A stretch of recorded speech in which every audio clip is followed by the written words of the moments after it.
Yesterday's gift was peace. I felt a sense of peace all day.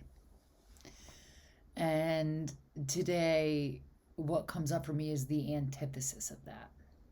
What comes up for me is complete cacophony and chaos.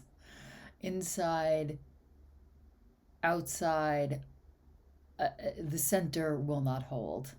And the way that I'm able to deal with that is what I have always done is I used to plant my feet and fight, stand strong, fight against it. And now I know that there are times where even with those best of intentions, you are going to dig in probably in the wrong place. So now I let my legs be swept up from under me. I let the current take me, grab a breath when I can, and kind of let myself be steered. And it's not a letting go of your consciousness. I don't mean a complete abdication of your psyche, of your responsibility, your sole responsibility to yourself. But I also mean there are days where the struggle is not going to get you anywhere. And what happens is the struggle becomes a love for the struggle itself. I lived there for a long time. I would make things, without really knowing this, I would make things harder on purpose just to do battle. Now, the caveat is there's certain times where having an enemy to fight is really useful. And sometimes you even create that enemy within yourself to be able to rouse yourself to that level of battle. But that's not what I'm feeling today. I don't feel passive. Kind of this echoes yesterday too. Peace is not passive. Neither is patience. I had a conversation last night where, you know, there is a lot going on. We are all being encouraged to step out of whatever we thought we knew, no matter where you are. We are being encouraged to take another step, and it's a big step. It's like the way I have somehow lived my life. This is not on purpose. Is I leap, and then I backfill with the information that I needed to know to get to that leap. I leap, and then I backfill. So this feels like one of those times where I am just going for it, and I know that I'll be informed with what I'm supposed to know along the way. And today's one of those days where I absolutely I can't really even see the path. I can't. I have faith and I have the ability to allow my heart to open to know that it's God that's going to direct me. I've spent a lot of time making sure that my shields are strong so I'm not going to be subverted. The voice within me is not going to be one of it is sometimes sedation or nefarious purposes. It's going to be more let yourself submit to something that knows better than you, which in every case, God knows better than me. I might fight, but then the lesson is always eventually, wow, that would have been a lot easier if I just kind of heeded those very clear guidance markers. And submission is a tough subject, right? It's the beauty of being human is our autonomy and our free choice. And then, of course, there's things that are kind of, my mentor talks about the choice of no choice, right? The choice of no choice is one where you can rally against it, you can fight it a little bit, but if you are called to something, you're going to go there. You're going to wind up there. The path there can either be bloody or it can be a little smoother depending on what you need to learn on the road to get back to it.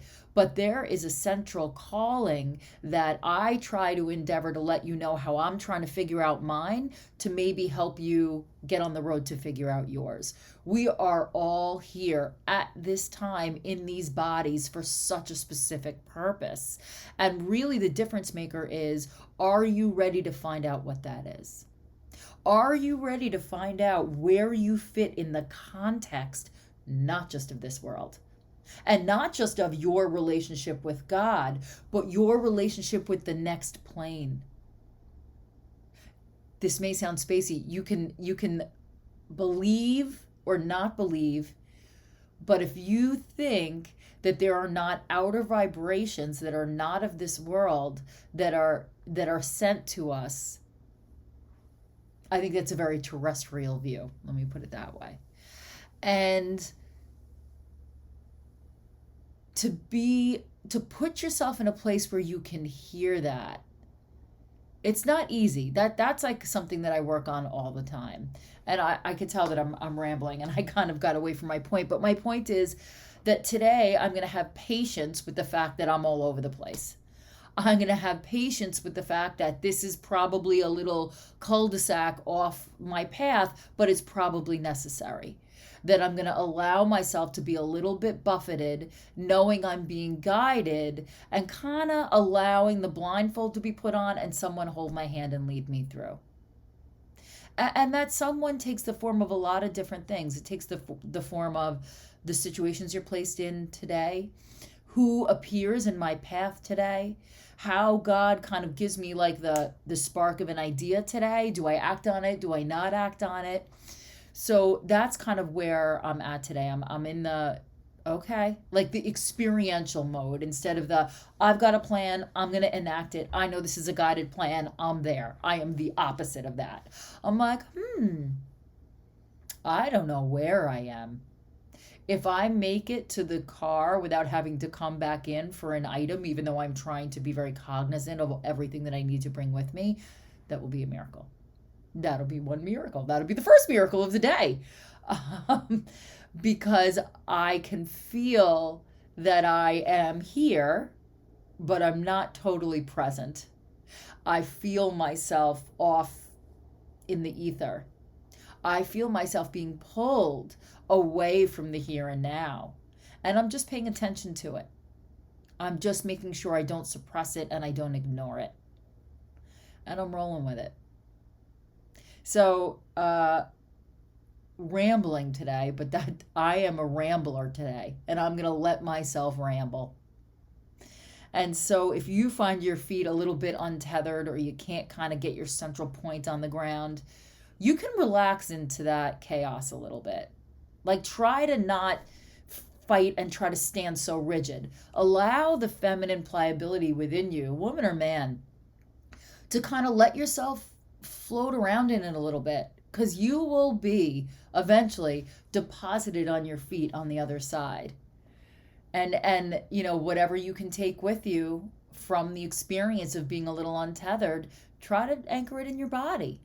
Try to bring it along with you once you return, because it probably is here to teach you something. So I'm listening, and I will see you tomorrow.